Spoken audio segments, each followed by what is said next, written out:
Agora ele, pelo menos, de vez em quando ela aparece, ele fica mais próximo. A briga é mais direta.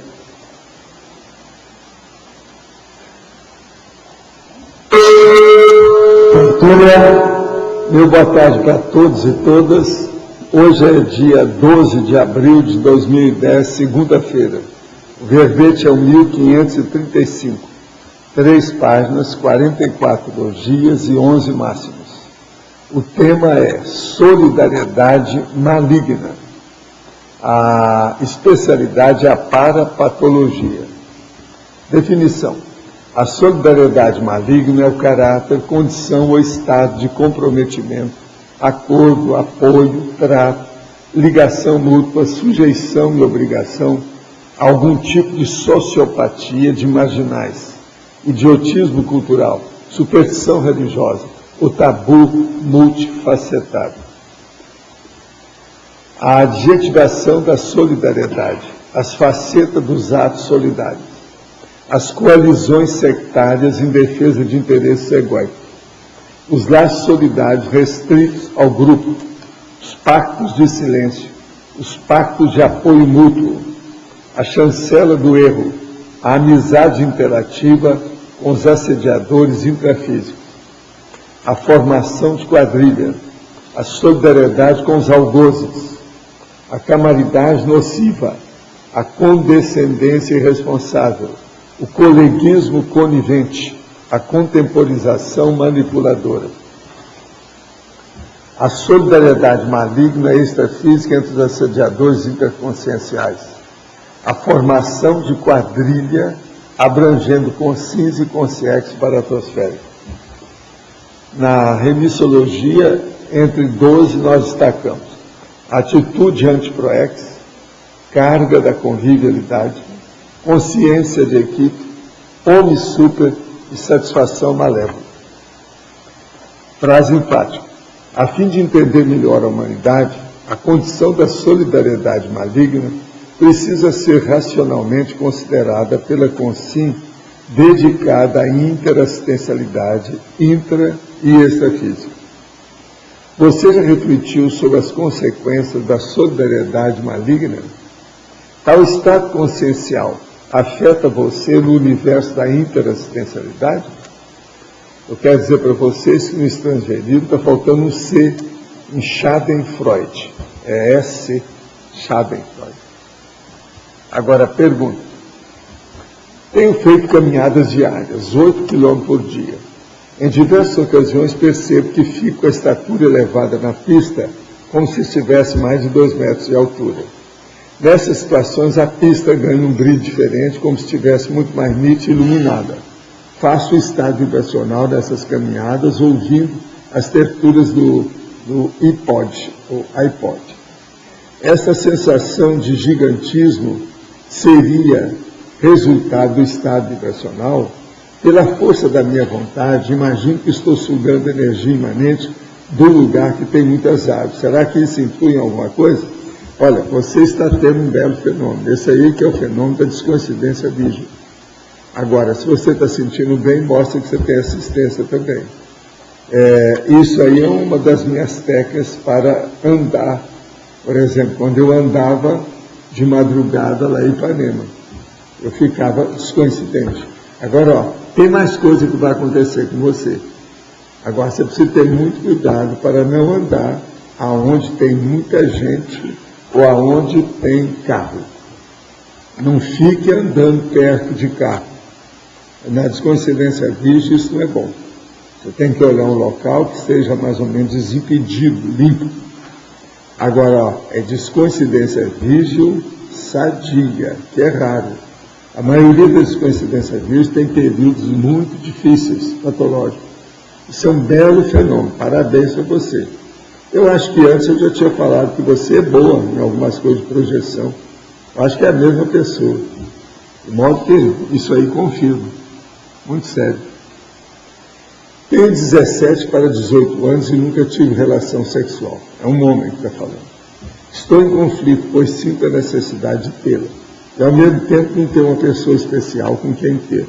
Penso em contratar uma profissional de sexo, Gostaria de um esclarecimento a respeito, que escolha deve tomar.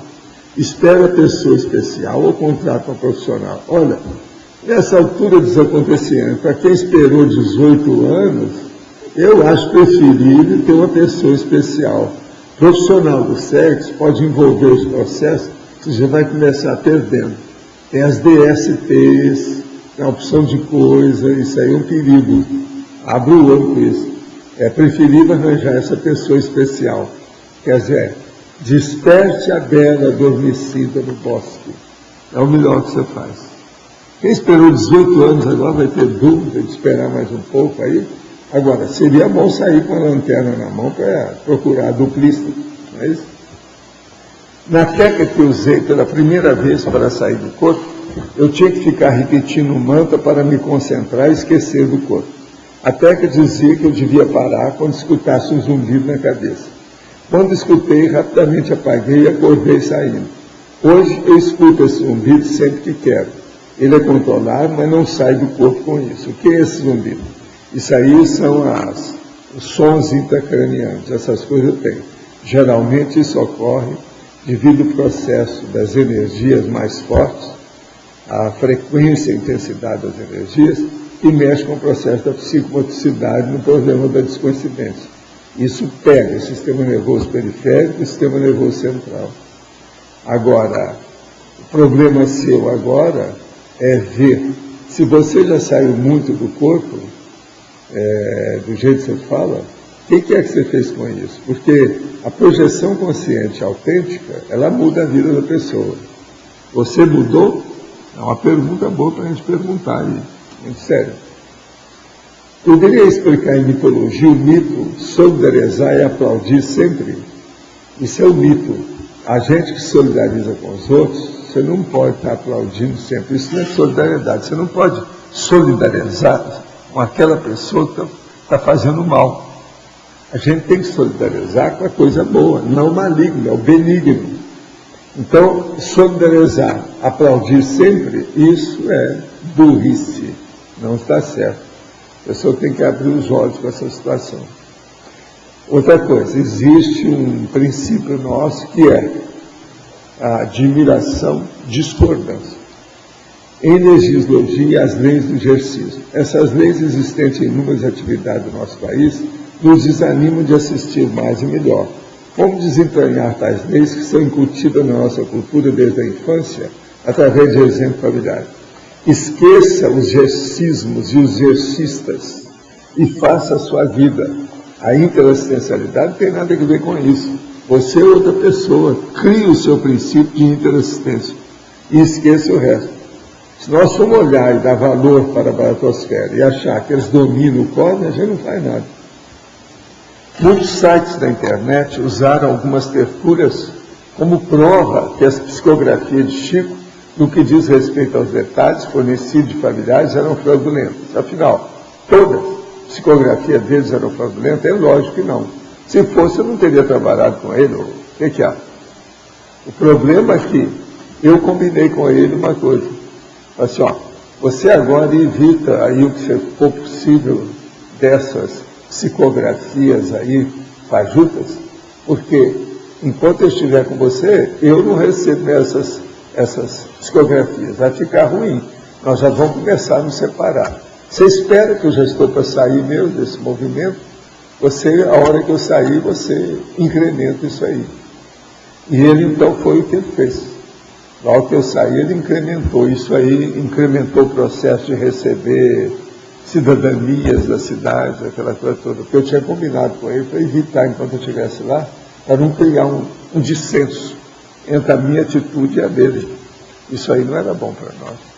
Enquanto eu estive lá, eu fiz o que eu pude. Outra coisa, não participava das sessões de efeito físico, da cheira dele, porque também era fajuto. Agora, veja, ele era consciente disso, mas ele não queria desencorajar ninguém, ele queria ajudar os outros. Dentro da condição de santificação que ele estava se propondo, era uma saída, porque não podia dar o contra. Ele é sempre a favor de todos, tem que fazer o bem para todos. É assim que se pensa. E outra coisa também, estar bem com todos. jamais julgar ninguém, não falar a verdade, jamais. E o Chico fez isso o tempo todo, a vida dele toda. Mas veja, ele era muito consciente, tinha muito tino político, era muito inteligente. Agora, tinha boa intenção, sim. Ele ajudou todo mundo. Na fritada dos ovos, ele foi muito positivo. Agora, isso que estão falando aí, não são todas, algumas dessas aí sim, igual também os processos das sessões da Sheila. Em Paradoxologia, página 38, o paradoxo da heterocriticidade assimétrica, relevando as faltas dos parceiros e exaltando excessivamente as faltas dos demais. O caso aqui é heterocriticidade, quer dizer, é a pessoa que fica fazendo a crítica para com os outros.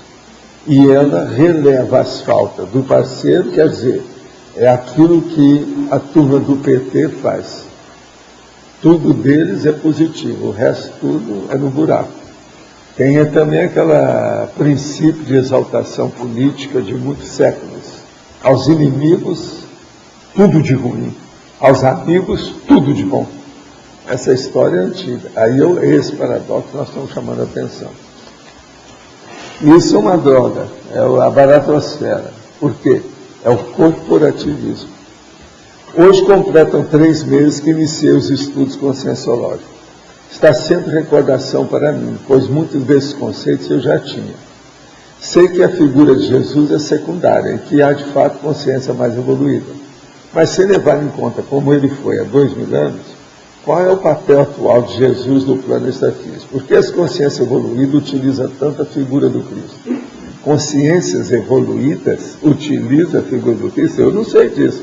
Essa última besteira, isso aí é besteira sua, tá? Para mim isso é besteira. Agora, o processo todo é o seguinte, ele está por aí. A única coisa que eu sei é que ele teve uma vida de mulher judia depois daquela vida dele para acertar as coisas. Eu quero dizer para vocês que hoje nós recebemos de presente da Rosiméria Vitoriano um exemplar de sensitiva, que é a Esquinomene sensitiva. Ela é uma fabácea. Ela está lá fora. Agora eu já falei com o Roberto que não pode deixar isso na terra, não. Porque as formigas aqui são doidas com a sensitiva. Elas comem tudo na hora. Eu já fiz isso antes e deu na minha cabeça. O modo tem que ir com calma. Devagar com andor. Tem alguém que quer falar aí alguma coisa sobre o verbete ou posso continuar aqui? Você quer falar? Por favor. Ontem, no verbete de ontem, do polinômio multifocal, você deu um exemplo lá do livro e das 5 instâncias lá do livro. Tá? Eu ia te perguntar, qual é a prioridade quando a gente lê um livro dos focos, exatamente, de focar o que, como, de que jeito? Aquilo que te interessa, né? Para você não perder tempo. Não. Tá, mas dentro daqueles ciclos, qual, o que primeiro? Olha o que é que te interessa mais no processo da interassistencialidade, você ampliar coisa nova, arranjar ideia nova, isso aqui é o que interessa. Você tem que adaptar os 5 para ver o que faz. Nesse setor, desse modo. Mas, por exemplo, o que fica mais importante? O intrafísico, o extrafísico, o que ali? Mais importante é você ampliar suas ideias para expandir e aprofundar a sua mega gestão, sua obra-prima. A gente tem que ler para isso, antes de mais nada. Olha o objetivo da sua vida. Eu leio para isso. Eu vou falar aqui de um livro, já que você falou, está dentro desse processo aí da solidariedade maligna, então é bom a gente ver. O livro é esse aqui, Reinaldo Azevedo, Máximas de um País Mínimo. Deve isso aqui para a holoteca, está na sua mesa, eu peguei lá para ver. Então eu marquei aqui alguma coisa que eu vou ler para vocês. O Brasil é a prova de que Darwin estava errado. Somos a verdadeira ilha de triunfo dos menos adaptados. Essa é perfeita. Não adianta vir que não tem. Outra, evolução. mais 2 gerações e os chimpanzés chegam ao poder no Brasil. Sem revolução, pelo voto. Ele acabou com o processo da representatividade pelo voto, acabou. Esse cara é dos mais inteligentes que tem no Brasil. Ele é da Veja. E aqui tem um resumo de algumas coisas dele. Aqui ele fala uma opção de coisas sobre lavanderia de reputações, e depois fala, aqui está o PT, a verdadeira lavanderia de reputações. Tudo que entra lá eles limpam, lavam. Então Lula é o maior lavador de reputações que existe. Né? Pega tudo quanto é lixo da história contemporânea e exalta a pessoa. Agora, outro dele. Com o lulismo é assim. Aos amigos tudo, menos a lei. Aos inimigos nada, nem a lei. É aquilo que eu estou falando aqui. Ó, aí, para responder a tal pergunta. É a mesma coisa. Outra coisa. Marta Suplicy é o petismo que veste Prada. Vocês viram o filme, né? Agora aqui, marxista. Não se é um marxista convicto sem ao menos ser um idiota dedicado. Pleno acordo, assina embaixo. Agora aqui, uma última. Olha, eu estou vendo que tem um monte, são centenas de ideias de máxima dele. Uma última. Ser lulista é nunca ter de pedir perdão. Isso é perfeito, né? Ó, você leva para lá. Qual o nome? Máximas de um país mínimo. É da Record. É Reinaldo Azevedo. Esse aqui é o autor do O País dos Petralhas. Tá? Esse aí foi no aeroporto. Agora eu roubei seu livro, que você não me mostrou, não falou nada com ele. Então eu roubei e já li o livro. Então, eu peguei lá embaixo hoje, na hora que eu fui lá embaixo. Agora, gente, falando dessas coisas hoje, a solidariedade maligna, eu sou obrigado a falar umas coisas aqui hoje. Quero explicar, principalmente aos teletertulianos, que eu respondo as perguntas aqui em tese. Quando eu falo e desanco a pessoa, eu não falo quem é. A não ser meus amigos aqui, que eu falo que a gente está brincando aqui, porque tudo aqui na base do bom humor.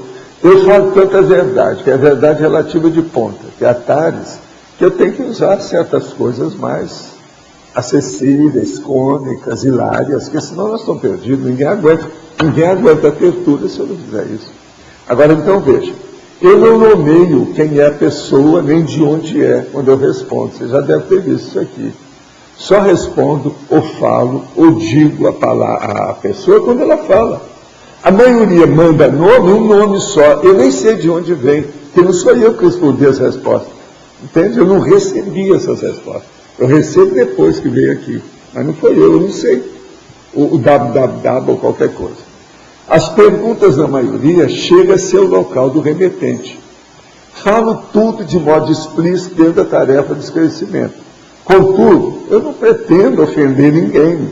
Se alguém se sente ofendido, como tem acontecido aí, gente que me mandou e-mail, peça minhas desculpas sinceras. A intenção não foi essa. Agora, veja, eu não falei nada que humilhasse ou desse um sentido pejorativo para todo mundo. Eu não fiz isso aqui. Vocês já viram eu fazer isso? Eu não faço. Agora, a intenção não é essa. Eu não sou infalível, ok? Eu erro igual às outras pessoas. Por isso eu peço apenas que relevem quaisquer contextos de incompreensão do caso. Eu exponho essa resposta aqui ao modo das quermesses do interior do Brasil, que eu vi demais. Quando a pessoa do locutor, lá do alto-falante, ela falava forte. Agora vamos ouvir Piquenique Trágico, que alguém oferece a alguém, e esse alguém sabe quem. É a mesma coisa aqui. Quer dizer, a pessoa dedicava lá a música para o amado ou a amada, e só ele é que ficava sabendo. Então veja, que alguém oferece a alguém, e esse alguém sabe quem. Então a mesma coisa sou eu aqui. Eu ofereço a resposta para quem perguntou. A pessoa sabe, mas eu não denunciei, eu não identifiquei aquela pessoa lá dentro. Agora, eu vou continuar expondo com franqueza o que penso, a fim de ajudar. Por exemplo, se vejo os fatos considerados autênticos, sejam do Freud, de Einstein e de muitos outros gigantes, até estadistas dos séculos, que tem uma foto, por exemplo, do cara com um cigarro na mão ou um charuto no canto da boca, eu digo sempre sobre eles, são gigantes do século e bobocas do passado. É uma verdade, me perdoa o mau jeito. Aí entra Freud, entra Einstein, quem mais que é que aparece? Piaget, quem mais? Tem um monte deles. Tem Jung com cachimbo, e Jung é de cachimbo, é pior ainda. Então veja, são bobocas do passado, que hoje, até que enfim, é aquele negócio. Os governos já estão vendo que o tabagismo é uma coisa negativa. Esta é a realidade nua e crua que nós falamos aqui. Somos cobaias uns dos outros. Nós temos que estar analisando a gente com um critério, vamos dizer, de otimismo, entende? Senão, como é que nós vamos? Aonde nós vamos parar? O mundo caminha, as pesquisas avançam, podemos aprender mais a cada dia. Por isso que eu falo, estudo, eis tudo. Agora, ó, eu queria dizer só para vocês, nos estudos que nós fazemos, e eu disse aqui o negócio, antigamente, das quermesses que a gente via no interior, lá de Minas, de Goiás, etc. Agora, o que se passa? Eu também, nessa ocasião, como rapaz, dirigi programas de rádio. Eu era locutor também de programa, montava o programa, tinha gente, a gente fazia, então, esquetes dentro do processo para mostrar isso. Como eu lembrei disso, eu queria mostrar para vocês como se eu fosse fazer um esquete hoje. Só que aqui teria que ter gente para falar no microfone junto comigo, fazer as peças. Mas eu vou falar uma coisa assim, bem sucinta, para vocês terem uma ideia do que era. Isso tudo era para combater a solidariedade maligna e as bobagens da época. Isso é 1950, 48, tudo eu fiz isso na rádio. E outra coisa, os programas, tinha muita gente.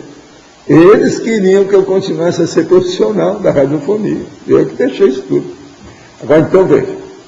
Então, vamos supor, eu chegava agora aqui na rádio e falo assim, a propósito, hoje eu recebi, dessa semana, a mensagem dos nossos primos, os muares, para eu encaminhar para a humanidade. E é o que eu estou fazendo aqui agora, nesse momento. A mensagem veio redigida nesses termos. Queremos informar que o homem já descobriu, fabrica e emprega o motor e o carro, não precisando mais cavalgar em cima dos nossos dorsos. Assinam essa mensagem milhares de cavalos de tração, legiões de cavalos de corrida, uma manada de cavalos de salto da hípica e inúmeras éguas prenhas. Vocês entenderam o que é esquete, a situação, a ironia trágica do processo terrível? Agora vejam, essa mensagem devia ser propalada no mundo inteiro, divulgada por todo lado, que é a mensagem dos muares. Agora, teria que falar, muar é aqueles primos nossos, por exemplo, os burros são muares, as éguas são muares, os cavalos, os jegues, não é isso? Um monte de gente. Agora, logo em seguida, teria aquele comercial e diria, à tarde eu recebi outra mensagem, desta vez das nossas primas, as raposas, dirigidas também à humanidade do terceiro milênio. No texto diz, informamos aos senhores e senhoras que a Al-Qaeda aceita homens-bombas e até gestante-bomba no Iraque, no Afeganistão e no Paquistão para matar seres vivos. Vocês não precisam mais nos caçar no meio da mata. Eles resolvem o problema sozinhos, entre si. E são as raposas. Agora, deixar passar mais um pouco e vinha uma coda. A coda é a conclusão, o epílogo. Logo em seguida, as codornas queriam assinar também a mensagem das raposas. Porém, as raposas não permitiram. Ocorreu um imenso conflito de interesse em razão da cadeia alimentar. Por quê? As raposas caçam as codornas para se alimentar e sobreviver. Assim é a evolução do princípio consciencial, a evolução da sua consciência. Precisamos pesquisar. Todos somos pesquisadores. Nós somos cobaias uns dos outros. Alguns ainda são burros, outros são cavalos, outros são éguas. Alguns crescem igual rabo de égua para baixo. Isso faz parte do serviço. E assim, eu daria uma coda, uma conclusão para o processo da esquete. Agora veja, na hora que eu fosse falar, outra pessoa ia ler. Tinha outra voz. Na hora das codornas seria uma mulher que ia falar. Você está entendendo? Assim é que é esquete. Eu estou mostrando para vocês como é que é. Agora, vocês entenderam, a segunda é pior do que a primeira. Porque a hora que a raposa está reclamando, reclamando uma coisa que ela não pode, ela não tem autoridade moral para falar, porque ela também caça. Agora, o cavalo não. Ele é terrível, ele não caça nada. Cavalo come grama, come capim. Ele não mata ninguém. Por isso que é que eu nunca subi num cavalo para andar para nada. E sou contra carroça, que tem cavalo que está puxando, qualquer charrete, qualquer coisa nesse sentido. Agora, ainda dando uma de nossos processos aqui da nossa pesquisa, eu queria falar para vocês hoje o seguinte. O estômago afeta a cabeça. Você come comida pesada e tem dificuldade com a digestão por algumas horas. A sua elaboração dos pensamentos cai com isso. A memória falha. Você esquece alguns compromissos e a quebra da sua rotina útil. Vocês podem olhar, toda vez que você tiver dificuldade de digestão, observa como é que a sua cabeça foi para o escanteio. Ela cai. Então é muito importante ver o que a gente come. Outra coisa, às vezes, esse processo de digestão se dá porque a pessoa comeu muito. Mas quase sempre existe porque a pessoa comeu pouca coisa, mas uma comida difícil de digestão. Outra coisa, uma própria sobremesa, se você juntar uma porção de ingredientes na sobremesa, ela fica de difícil digestão. Se nós colocarmos, por exemplo, uma série de frutas, pedaços de fruta, tipo salada, e colocar uma série também de grãos, tipo nozes e outras coisas mais junto, aquilo fica de difícil digestão. Olha bem como é que é isso. Isso aí, a pessoa, então, às vezes ela está trabalhando, eu quero defender vocês que estão trabalhando com a cabeça para fazer o livro. Cuidado, evite a indigestão. Mesmo suave, ela liquida, ela dá uma hipomnésia automática. Vocês acabam esquecendo os compromissos. Agora, ó, quando você tiver indigestão, anote. Você vai ver, depois que passar, que você falhou em algumas coisas. O seu processo da rotina caiu no buraco. Estava vendo aqui na masculinologia o advogado defensor do genocídio, né? Mas eu estava pensando no que defende, que a gente vê muito, eles batendo o pino quando defendem o homicídio, como no caso do Nardoni, né? Que existem provas ali factuais e eles defendem como se a pessoa fosse... Sim, mas agora o advogado de defesa do criminoso, você não pode encaixá-lo na solidariedade maligna, não.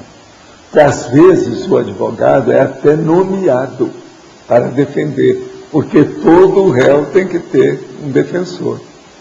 É o defensor, não tem outra saída. Existe um defensor público do Estado e existe um defensor público do réu. Essas coisas são diferentes, mas já tem que existir. Do direito penal, do advogado de defesa, seja lá o que for, normalmente ele defende de forma incorreta e imoral. Ele faz o que pode. Agora, né? Agora, para examinar isso, é só ver os episódios do Law and Order. É uma briga constante. Eles mesmos explicam isso. Que aquela série foi feita para mostrar os detetives com a turma dos promotores. O problema todo é aquele jogo. Que isso é uma das coisas mais difíceis do direito criminal. É ou não é? Dos mais difíceis que tem. E outra coisa, é muito engraçado a gente ver a hora que entra o interventor, o juiz, o outro que está lá. Tem uns que são muito bem feitos, os diálogos são perfeitos.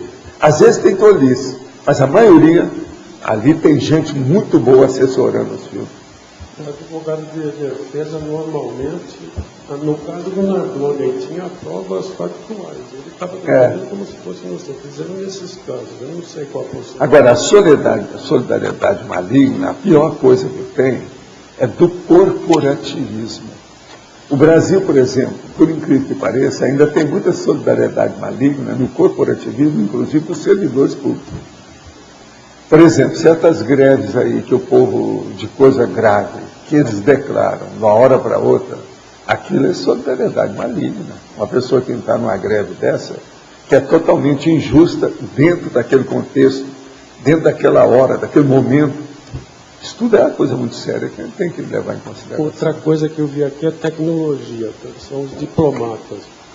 Então, aqui está falando das técnicas tanto diplomáticas. Agora, o diplomata de governo, praticamente todos são imorais, que eles defendem o governo. Não, se você quer ver o que é imoralidade diplomática, pega o livrinho do nosso amigo, que ele está falando da diplomacia brasileira e dá nome para os bois. Está tudo ali. Pega aquele livrinho que explica tudo o que é a diplomacia imoral. Não, é incrível. Ele ali, ó, ele só pensou os artigos dele, porque ele escreve demais, esse homem aí, né? Esse nosso e é muito bom. O brasileiro aí, esse diplomata famoso, esqueci o nome dele, ele só está falando a boa. Agora, ele ali está falando dos direitistas dele, daquele outro que é meio doido, Diego Mainardi, etc. tal. Mas ele não falou do Olavo. Faltou lá. Está destruído. Ele tem gente junto com ele. Tem o Olavo também, que é da turma dele. Né? São os direitistas do Brasil. Agora aqui.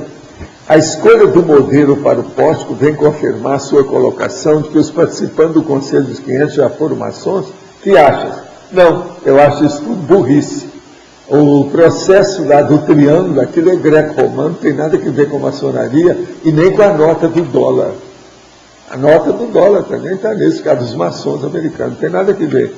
O problema nosso é mostrar a educação correta. Essa é a educação da universidade.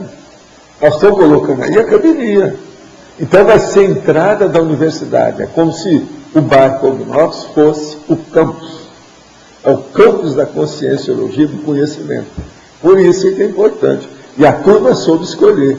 Saiu aquele grandalhão, tipo Arco do Triunfo de Paris, e com as colunatas de lado, e muito bem feito.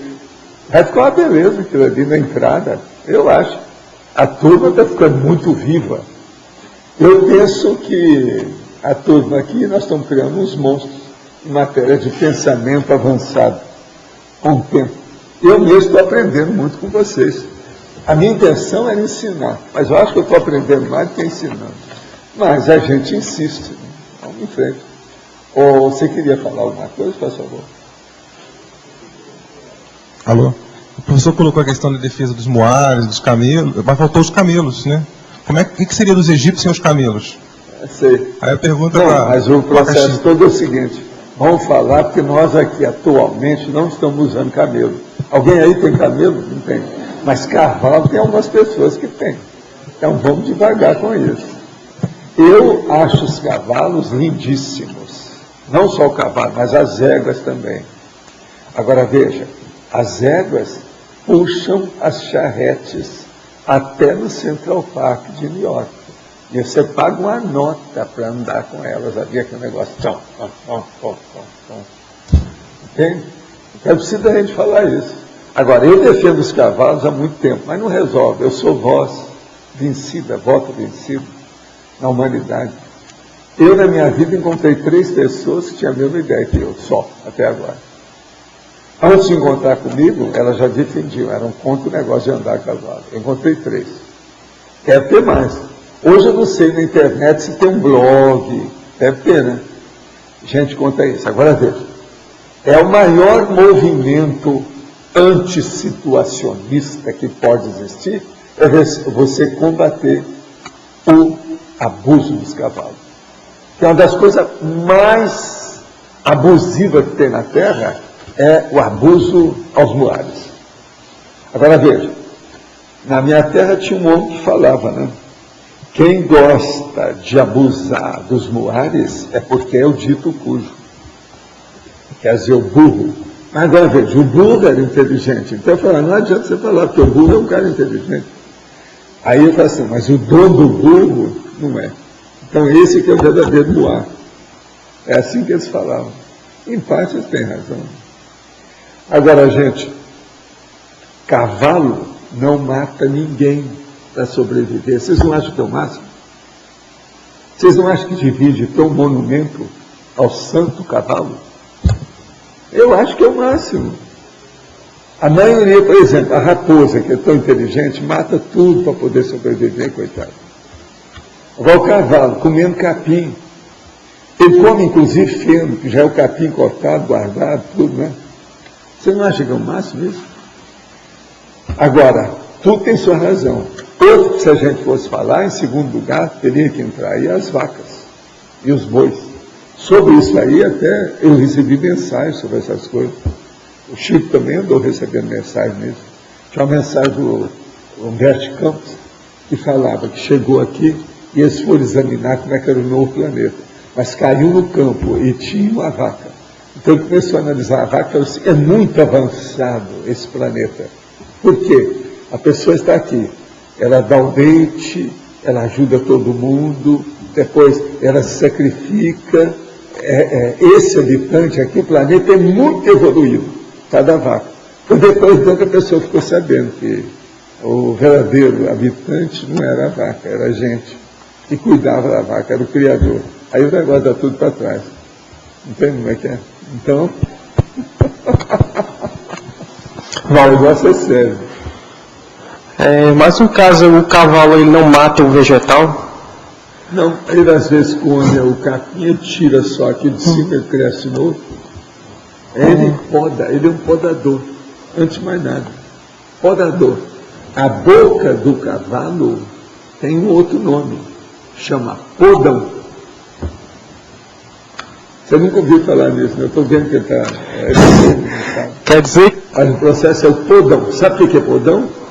Não. Podão é uma tesoura especial para você cortar os galhos. Sim. Você está fazendo a poda. Eu sei o que é. A ferramenta eu sei, só não sabia pelo nome. A boca do cavalo é um podão.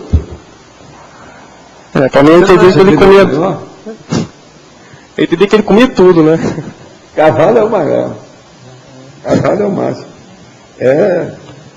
Olha, é difícil você comparar certos cavalos com gente. Ele, às vezes, conforme a situação, ele ganha. Você está entendendo? Em matéria de harmonia, equilíbrio, cosmoética. Você tem que ter cuidado com isso. Agora, o melhor da história, todo mundo já foi cavalo, mas esqueceu. Está entendendo? Isso é que é ruim da história. Tem muita gente que lembra muito da hiena, né, do lobo, né, às vezes do leão, do tigre, mas esquece que já foi cavalo. É uma pena. Agora, vamos pensar nisso, vale a pena. Tudo é um processo da gente ter a solidariedade maligna.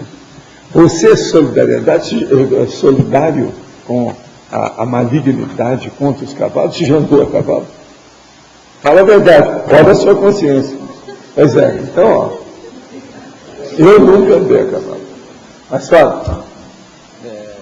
Professor Valdo, a solidariedade maligna, dentro da nossa vivência do dia a dia, é quase um posicionamento que quase que obrigatório. Existem vários graus de solidariedade maligna que eu quero impor.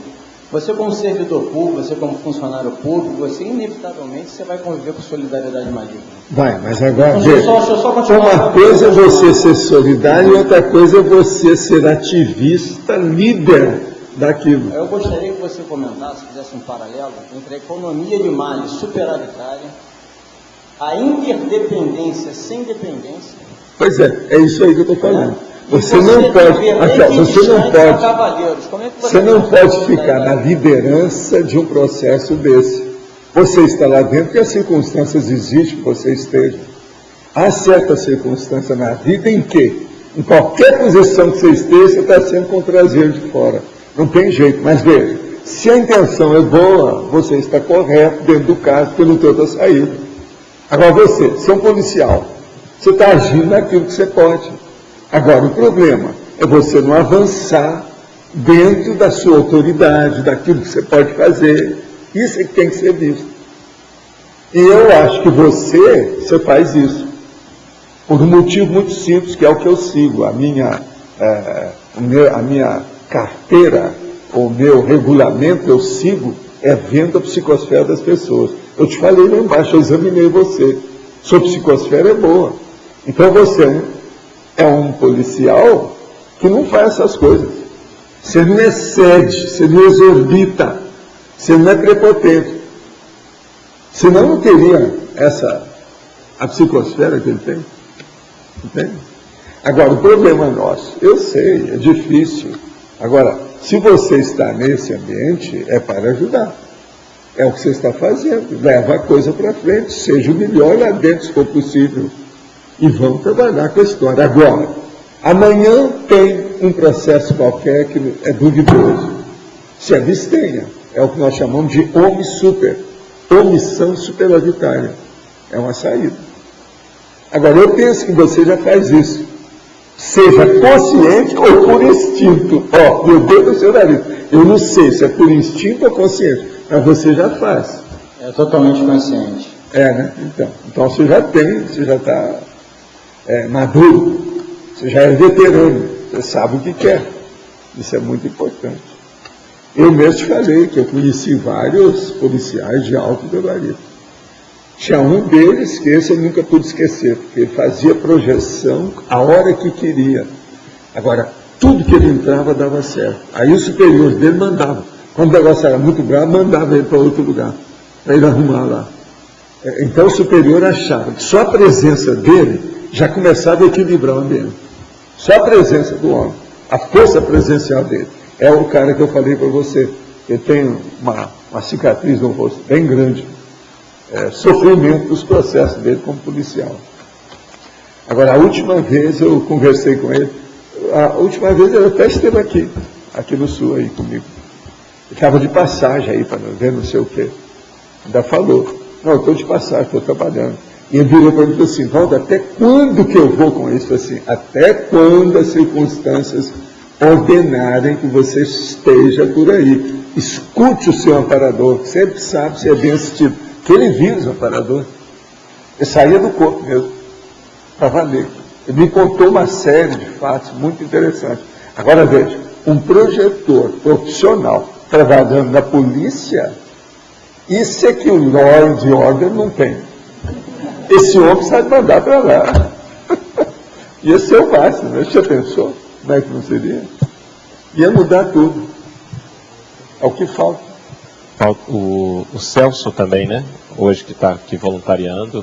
Comentei até com ele lá para ver se conversava. O Celso também é bem assistido. 30 anos e na polícia. O Celso é coronel, né? Oi, é coronel. Polícia militar. Coronel. Pois é, militar. Muito sério. Aqui nós já tivemos vários aí de alto gabarito. Agora, o Celso, você já notou, ele também é uma cabeça. Ele é equilibrado, ele é tipo pensador.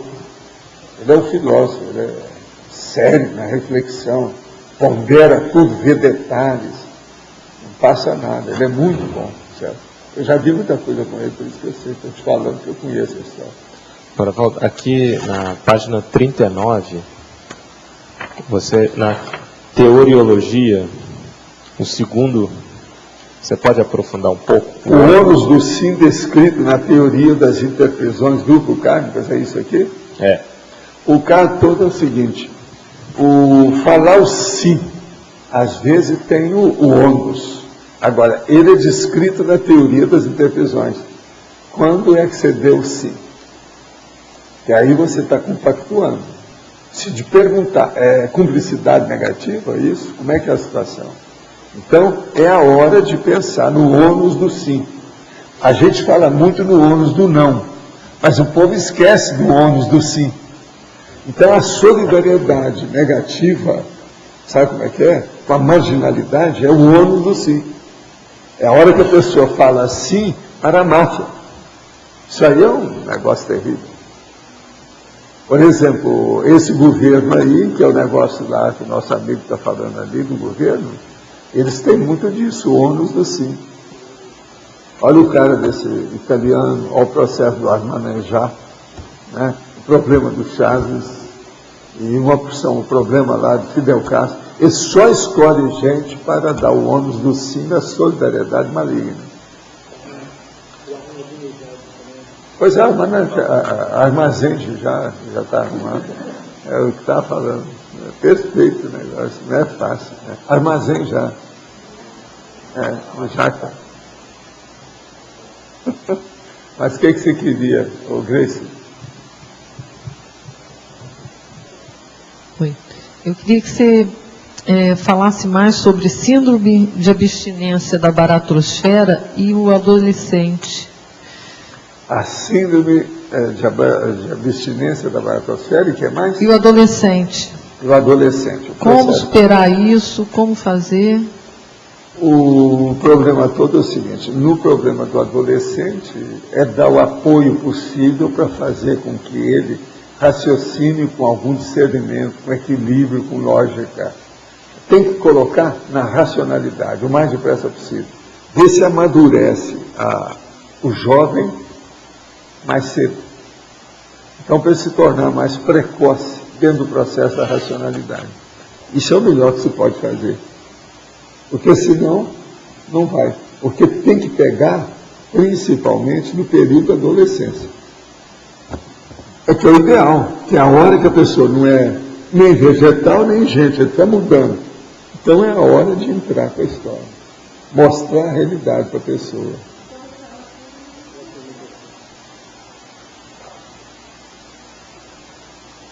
Quando ele está na síndrome mesmo ali, que ele entrou naquilo, ele não percebe o que fazer, na hora como que ele sai, proceder. dá um jeito, tira ele daquilo e coloca ele. No meio termo é que você tem que ensinar, dar todo o processo da sua argumentação.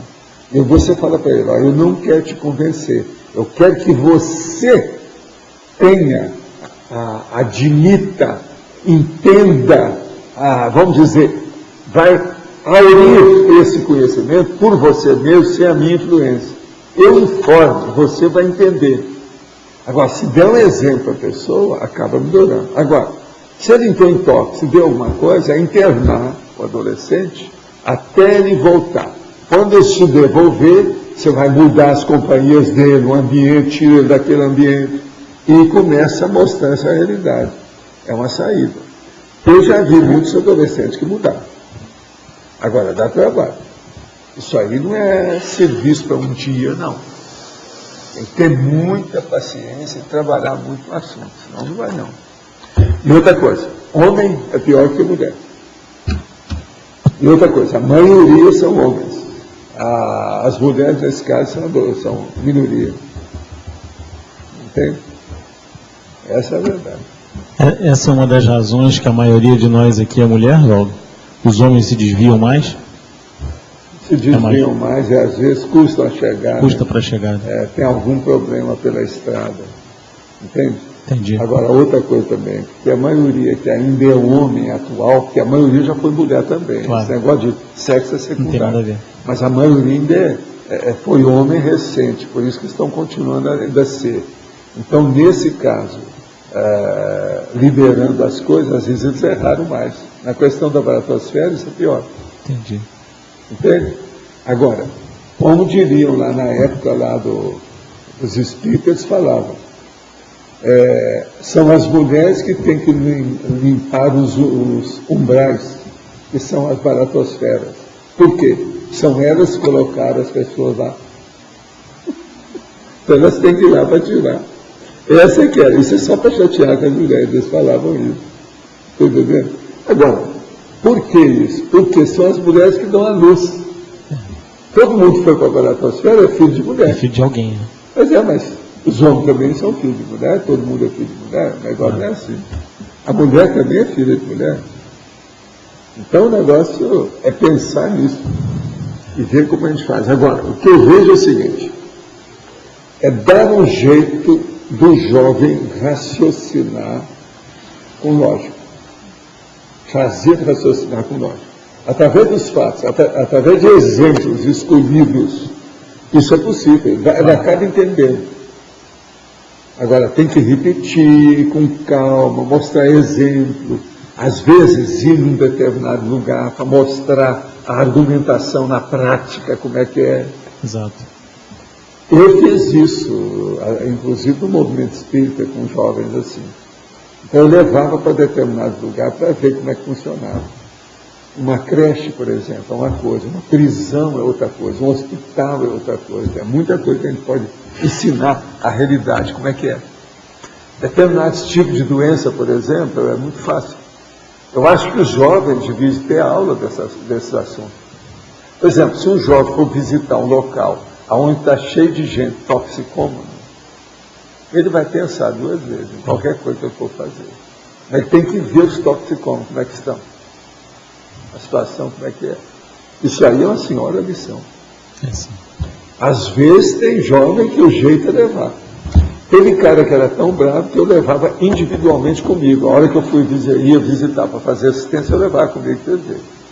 E a gente observava calado, cada um fazendo sua observação. Depois nós chegávamos à conclusão. Você viu isso? Como é que foi? Como é? Isso aí pondera.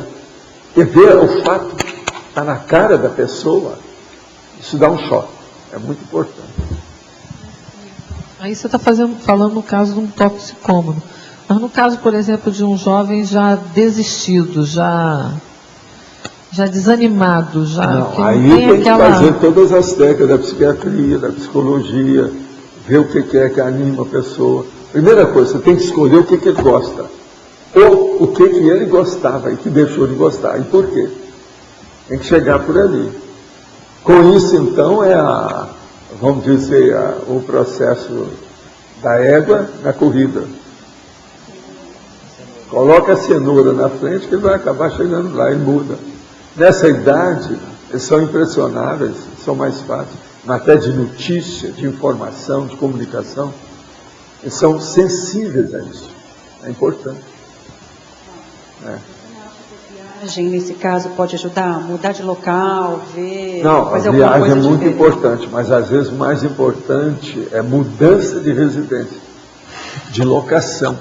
Para ele mudar todas as companhias, contatos, círculos de relações sociais.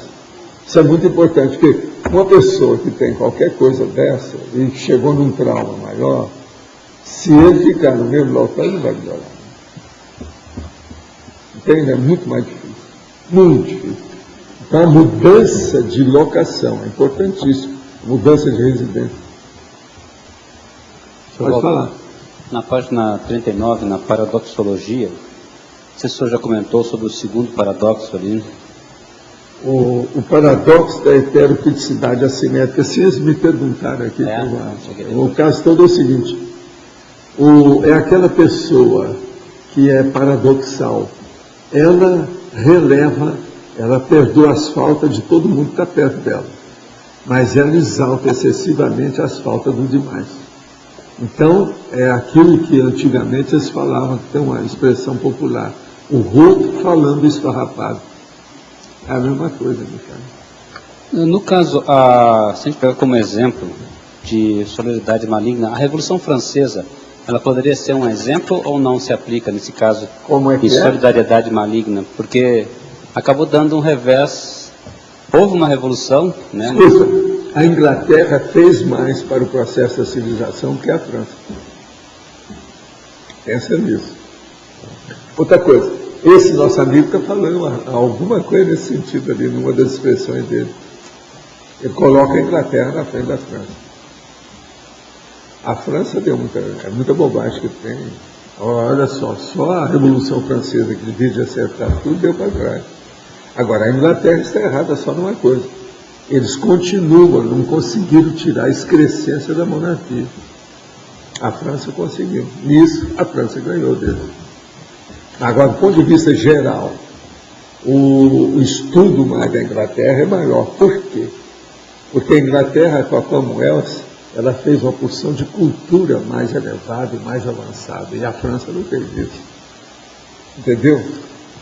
É lógico que a Commonwealth era uma coisa errada, porque era um processo de fazer as províncias todas na dependência, aquele negócio todo.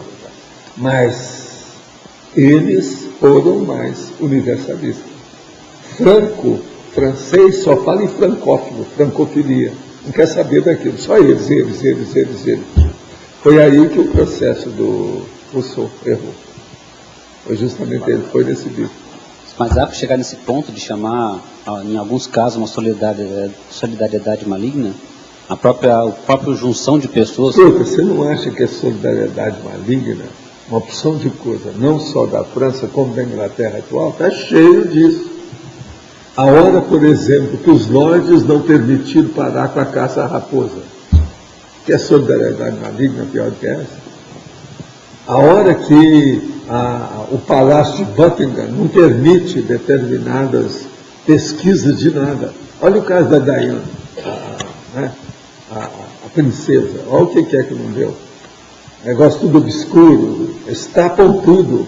Isso é solidariedade. O Tony Blair. Olha a solidariedade maligna de Roma, Vaticano, com esse Papa, por exemplo, defendendo os pedófilos, ocultando tudo, acobertando todas as faltas das pessoas. Isso é solidariedade maligna. É pior que tem. Gente, a solidariedade maligna está em todas ainda na Terra.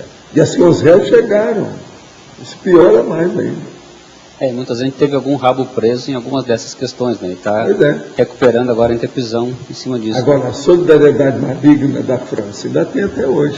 Esse processo, por exemplo, você pega um autor francês, você vai olhar como é dos caras que citam sem parar da universidade, a maioria, 99%, tudo é autor francês.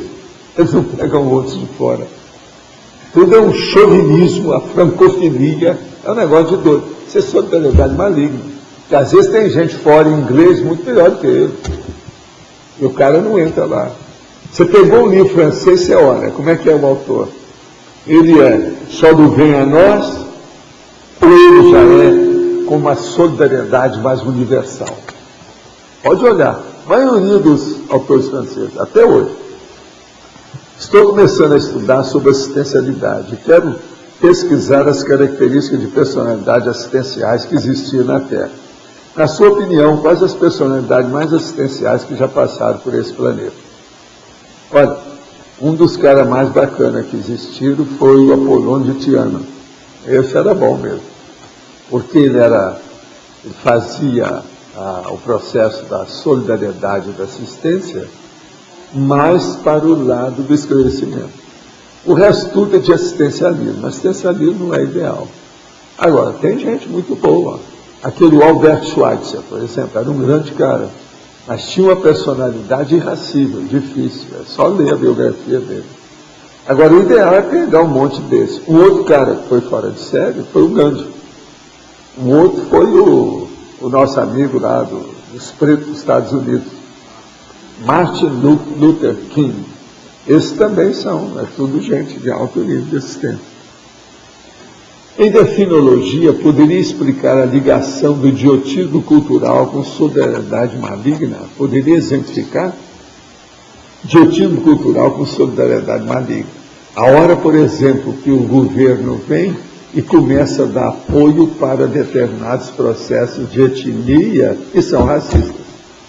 E isso tem em diversos países desse jeito, inclusive os Estados Unidos, agora tem aparecido no Brasil. Quer dizer, quando as pessoas começam a erguer, ou exaltar, ou fazer o apolo, entende? Isso aí de etnia, a situação está danada. É preciso ter cuidado. Isso é solidariedade maligna. Então, por exemplo, quer solidariedade mais maligna do que das pessoas antissemitas? Aquelas que combatem os judeus? Sempre. É solidariedade maligna. Outra coisa, quer solidariedade maligna do que aqueles judeus que sempre defendem os judeus, que nunca vê defeito em judeu? Também é solidariedade maligna. Então, estamos do lado quanto o outro. A gente tem que ver a situação. Por isso aí a gente já pode entender como é que são as coisas. Após a trimestre do dia 8 de abril, recebi orientação para estudar sobre dessoma e ressoma. Além dos verbetes, que você sugere como fonte de estudo. Parabéns a todos que possibilitam a nós, intermissivistas e tertulianos, tanta qualidade. O problema é o seguinte, orientação para estudar dessoma e ressoma. Seria bom você ver também os livros, por exemplo, do Ernesto Botsan, sobre esse aspecto, é bom. E ler também os livros da parapsicologia sobre tanatologia. Tem alguns livros da parapsicologia sobre isso, vale a pena. Desde criança estive atento para assuntos que acredito mais profundo que a maioria costuma se interessar. Isso fez com que me sentisse diferente até hoje. Tento no grupo de amigos e no grupo mediúnico fazer reflexões mais práticas, úteis e levados a pensar em processos que todos passam, mas parece que eles ainda não acordaram para isso. Isso faz eu ter grande dificuldade em relacionamento, pois sempre estou falando coisas que julgo interessantes, mas não ligam muito. Por outro lado, acabo caindo na armadilha do ego e sinto que os outros são ignorantes e incapazes de compreender. Isso mantém distância dos outros por me sentir julgado como diferente ou por julgar os outros incapazes de perceber a realidade óbvia à sua volta. Isso me traz muito mal-estar interior. O que aconselharia para ter bom relacionamento com as pessoas que não estão despertas para esse tipo de coisa que estudamos com o senhor? Primeira coisa, esqueça que você não vai ter saída nisso não. Fazem 44 anos eu deixei a turma de grupo mediúnico, essa coisa toda, porque não dava. Eles chegaram ali, eles não querem fazer pesquisa. Eles acham que já tem a verdade absoluta, que é dada pelos dogmas das federações. Allan Kardec, J. Cristo, e isso virou uma seita cristã. Você não vai conseguir nada com esse povo, não. Nós trabalhamos com o princípio da descrença, que parece que é esse que você está querendo estudar. Se for, não adianta ficar com essa turma que você não vai conseguir nada. Há muito fanatismo nas seitas. Eles são totalmente sectários e facciosos. Eles não vão querer sair disso. E outra coisa, eles não têm interesse, você está descrevendo direitinho como é que são os espíritas aí, na opção dessa turma aí de igreja. O problema todo é o seguinte, eles já estão lá, eles acham que aquilo é verdade absoluta, que não precisa estudar mais nada. Só estuda aquilo que repete aquilo que eles já sabem. A maioria dos livros são para repetir. Os livros mediúnicos, todos eles são assim. Sempre repete a mesma coisa. Nunca pode falar contra Allan Kardec, nunca pode falar contra Jesus Cristo. Se não tem voz para falar contra alguém que está errado, quer dizer, estão colocando Allan Kardec e Jesus Cristo como seres perfeitos. Isso é besteira, não tem ser perfeito na Terra. Qual a melhor maneira para se fazer assistência à pessoa em estado de idiotismo intrafísico? É procurar mostrar a ela, através de fatos, e se possível através do próprio exemplo, ou exemplos pessoais, aonde que é que está o idiotismo dela. Onde é que tem o processo do ranço animal, ou subcerebral, ou do porão consciencial, ou próprio reptiliano, quer dizer, um problema antigo. Tem que ver, é por aí. Gostaria de saber se ao desencarnar a pessoa vai para um hospital, colônia espiritual, uma determinada parte do umbral, necessariamente suas regiões. Esse aqui está querendo ter hospital no umbral, nós estamos perdidos. Resido em Belo Horizonte, por exemplo, irei para um hospital ou colônia de Belo Horizonte, ou se é até mesmo em uma região umbralina ou posto-socorro daqui. Olha, a maioria das pessoas vão para onde elas fazem evocação. O que você quer? O que você está fazendo na sua vida? Você está vivendo para fazer o quê?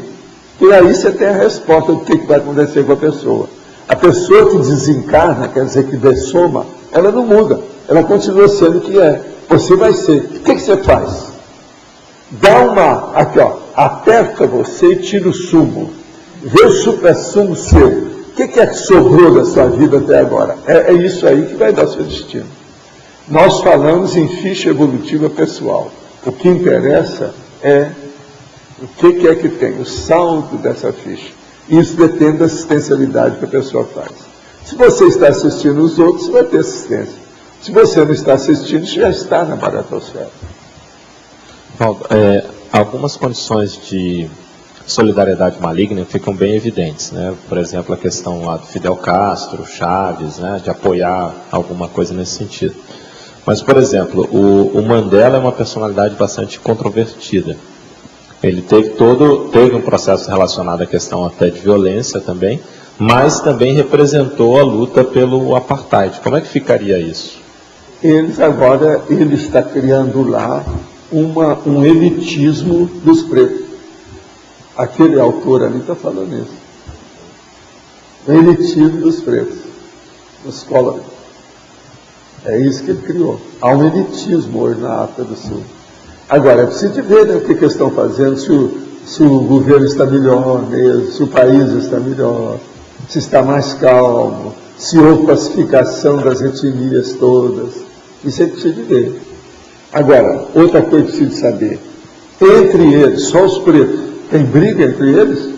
Do jeito que tem briga entre os islâmicos? Preciso saber como é que é. É aí que a gente vai ver o valor dele. Porque ele foi revolucionário, igual os outros também, né? Guerrilheiro e tal. Até preso durante muitos anos, e ele procurou melhorar.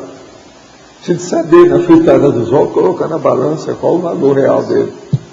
O mais, esse negócio de prêmio Nobel, isso e aquilo, que a fama deita na cama, isso é besteira. Mas no sentido, mídia não vale. Mas no sentido da figura dele no combate ao apartheid. O que interessa são os atos da pessoa. Certo? Senhor, nesse caso aqui da frase enfática e da questionologia, o senhor comenta ali que se esse estado consciencial afeta você no universo da interassistencialidade. Qual o foco do interassistenciólogo, da pessoa que está preocupado com a interassistencialidade em termos de cuidado com questão a essa temática da solidariedade maligna? Por exemplo, seriam os mega assediadores? Por exemplo, você faz assistencialismo ou faz assistencialidade? O assistencialismo, às vezes, tem a solidariedade maligna. Lembra do Betinho, que pegou dinheiro da turma do bicho? Isso é solidariedade maligna. Isso aí não é o ideal. Agora, uma parte disso é inevitável para fazer. Mas agora, nós não podemos entrar nisso profissionalmente. De uma maneira amadora, uma vez ou outra, uma coisa, a sociedade permite uma situação dessa, porque não tem outra saída.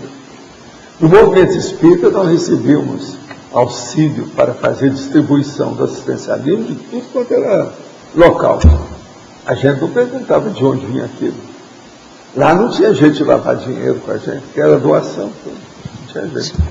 Mas veja, tinha gente, às vezes, que era grande funcionário, que trabalhava em fábrica de cigarro. Tinha umas pessoas que nos ajudaram a trabalhar em fábrica de cigarro. E outra coisa, viviam da profissão que ela tinha lá dentro. Nós sabemos, mas o que você vai fazer? Você vai recusar? Então o processo da recusa disso aí é um dos pontos-chave para a gente avaliar se há solidariedade ou não. No caso da Madre Teresa de Calcutá também teve esse problema. Claro. Essa aí muita gente já analisou, né? Ela era muito facciosa demais, excessiva. Essa aí não. É só examinar bem como é que foi a vida dela para valer. Hoje já tem livro explicando isso tudo. Tem que tirar a legenda, fez fama, deita na cama. A mídia, ela endeusa e cria o mito. Por exemplo, Chico Xavier. Eles não vão falar nada contra ele. Mas, no entanto, ele era uma pessoa que está cheia de imperfeição, igual aos outros, qual o problema? Mas era fora de série. Eu falo que ele era fora de série. Eu convivi com ele e vi. Mas ele não era nenhum santo de nada. Isso tudo é bobagem. Cara, muitas vezes você detecta nesses grupos uma questão do mega assediador, né? É claro que nem sempre você consegue trabalhar diretamente com o mega assediador, porque é um contexto bastante pesado, vamos dizer assim, né? Pois é, não. Quem está com o mega assediador já está na baratosfera, né? A verdade do cru é essa. Então, às vezes a pessoa nem sabe que ela está já envolvida numa melim, que ela não sabe sair, nem sabe que está na melim. Uma das piores coisas que tem a melim é a pessoa que está lá totalmente imersa na melim e nem sabe o que é melim. E para identificar se a pessoa está com canga de mega assediador, qual seria a melhor maneira de identificar se ela está com alguma canga de mega assediador e Não, é só olhar os fatos, né? O posicionamento, a opinião da pessoa. Qual é o posicionamento que ela demonstra? Qual a opinião dela sobre isso e aquilo? Isso aí já mostra a realidade da pessoa. Na hora. Eu acho que essas coisas hoje são mais fáceis da gente estudar. Ficam mais claras. Em cima do que você falou ainda há pouco, como é que a gente pode ter discernimento quando aceitar ou recusar a doação? Por exemplo, um dono ou diretor de uma grande empresa de bebidas que tem uma fundação e aquela fundação está no nome dele, não da bebida, mas ele está isso aí você não pode reclamar. Ele está dando as coisas, não está pedindo nada. Você não pode recusar a doação. Agora, o problema, você não pode exaltar ou ficar sobre o domínio dessa condição. Toda a sua assistência é dominada por aquilo. Você diga aí como é que é. Agora, por exemplo, nós tínhamos isso lá em Uberaba, tudo quanto é jeito. Agora, a distribuição de 3 em 3 meses lá, 17 mil pessoas, não era fácil na minha época. O que aparecia, a gente colocava em serviço, vamos ajudar os outros. Agora, é tanto que muita coisa, essa turma tinha muita solidariedade, era gente muito boa. Eu mesmo entrei depois como infiltrado para poder ajudar. Acabei sendo o conselho consultivo da principal instituição acionista da outra, que era maior ainda. Está entendendo como é que é? E ali a gente pôde ajudar muita gente, tudo era assistência. Só que se fazia ali em matéria de assistência séria, assistência, por exemplo, médica, era uma loucura. Eu trabalhei nisso aí durante anos. Agora, foi aí que eu tanquei depois de infiltrado, porque vieram me pedir. Assim, você tem todo o perfil para trabalhar nisso. Mas, Valdo, assim, como dimensionar? Porque ao mesmo tempo que está fazendo assistência, aquilo ali não está fazendo... Você tem que pôr a mão na sujeira, não tem jeito. Então. Agora, você não pode viver no chorume. Mas a mão na sujeira, de vez em quando, você tem que sujar. Porque senão você não ajuda. Porque, agora, o chorume é que não pode. Você sabe o que é chorume? Existe o Instituto Ethos, que trabalha com as empresas a questão de responsabilidade social, né? Uma instituição sem fins de lucro. E lá, um dos membros do Instituto Ethos é a Souza Cruz. Como é que fica a questão da Souza Cruz? Aí está lavando dinheiro. Com responsabilidade social. Aí é lavar dinheiro, aí é lavar dinheiro. Nós não tínhamos nada disso, ninguém não tinha nada. Agora, você pode entrar na Souza Cruz para acabar com a fábrica. Foi o que eu fiz para acabar com a bebida forte. Isso é outra coisa. Isso aí é que é infiltração. Eu entrei, ninguém sabia disso. Trabalhei lá 12 anos. E o objetivo era aquele. Agora, só eu e a pessoa que me pediu que sabia. Na verdade, não era uma pessoa, eram duas. Eram 2 irmãos. Que eles me pediram porque já tinham feito muita assistência. Então, eles vieram para mim e falaram assim, você é uma pessoa que pode fazer equilíbrio, que você sabe o que é assistência e como é que nós fazemos. Então, você entra e a gente te dá um apoio naquilo que for possível. E tem que equilibrar todo mundo. Ninguém pode sair perdendo dessas coisas. Todo tem que sair ganhando. Mas positivamente, da maneira mais honesta possível. Você sabe, não foi fácil. A primeira coisa, a hora que eu vou entrar nisso é que me deu acidente. As concierges não queriam que isso acontecesse de jeito nenhum. Foi ali que o negócio piorou. Você ia começar o processo. A hora que eu ia entrar. Agora, foi até melhor que depois do acidente, quando eu fiquei bem, me deram um negócio maior do que aquilo que eles planejavam no início. Aí eu pude superentender uma opção de coisa, abrimos outras empresas, fizemos muito mais do que era aquilo no início. Agora, o que eu vejo é o seguinte, isso não foi feito o serviço perfeito, porque muita coisa ficou por lá. Mas a redução do pior, a gente acabou. Aquilo que era o mais sério de tudo. Você está entendendo? Então, agora no início, tivemos que pôr a mão na lama, pôr a mão lá, participar da situação, senão não vai. Você já comentou que o ideal mesmo, uma renovação dessa, não é uma renovação revolucionária. Foi pelo contrário, foi por dentro.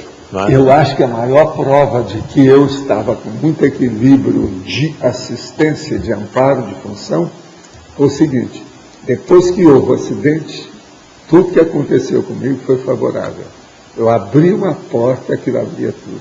Outra coisa, a maior coisa que teve, o dia que entraram os negócios para roubar a principal empresa nossa, eu estava no 3º andar lá no nosso prédio, a hora que eu chego para ver o que era no basculante. Os caras viram a minha cara. Ele rodou o revólver assim e falou assim: entrou areia, vamos embora. E desistiu. Aquilo seria o pior assalto da história, porque aquele povo estava dizendo, com vontade até de dar tiro lá. Então eu falei assim: não, aí tem muita assistência. Eles não roubaram nada.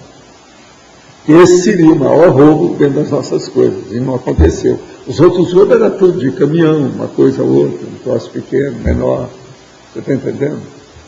Por fogo em veículo, essas coisas tudo nós vimos. Agora, só nessa ocasião eu tinha 75 apólices de seguro que eu comandava, não é fácil. Mas então, pegando esse exemplo, você já citou outras vezes essa questão da renovação, não pela revolução que, vamos dizer assim, bater de frente, né? Mas às vezes vem por dentro para justamente fazer a mudança, né? A questão, até certo ponto, você já comentou do Emmanuel, que vai entrar na Igreja Católica. Pessoal, como é que você fica quando você tem, por exemplo, lá no seu pátio e dentro do seu processo, $1 milhão em bebida? A bebida desde água mineral até o conhaque. Agora, eu entrei lá para acabar com o conhaque, e todos esses grandes, deixar o menor. Na bebida, deixar só a cerveja, no máximo cerveja, um chopp.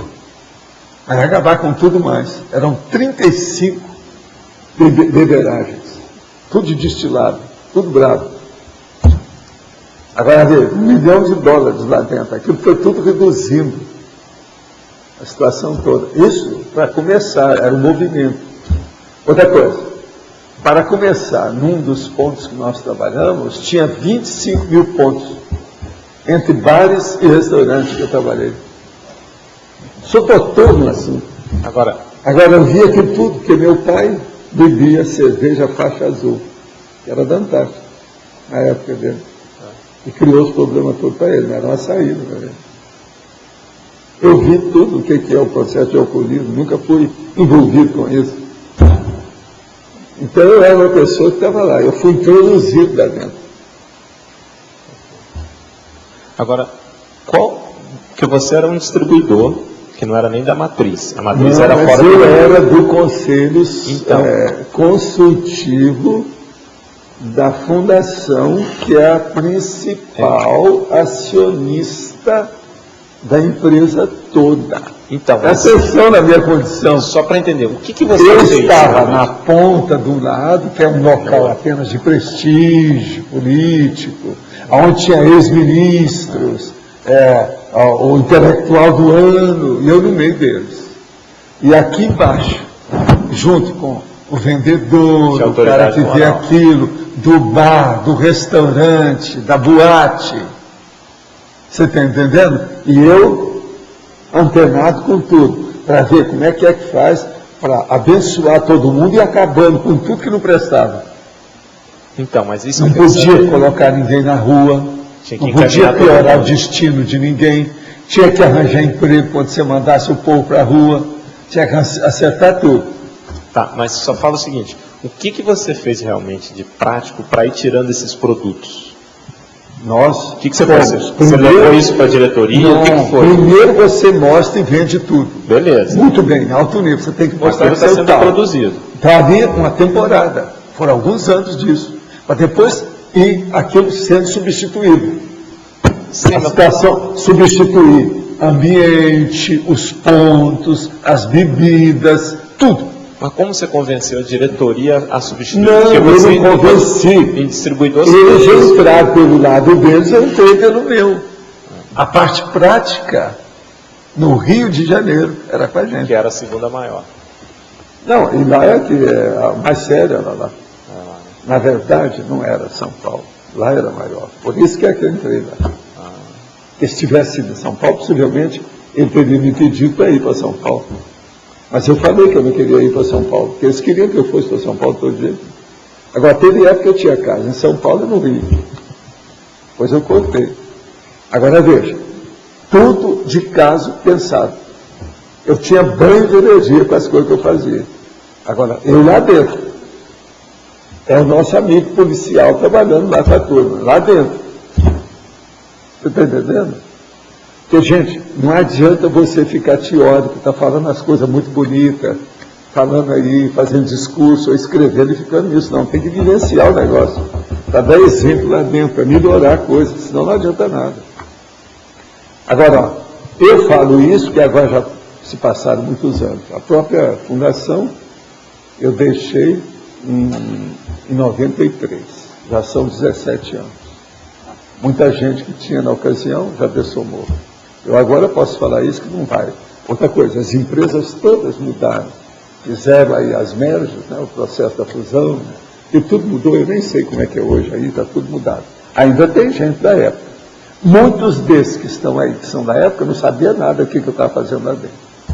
Só que tem, de vez em quando, vinha aquela pessoa e fala assim, nós não entendemos o que é, por que é que o doutor Valdo trabalha aqui.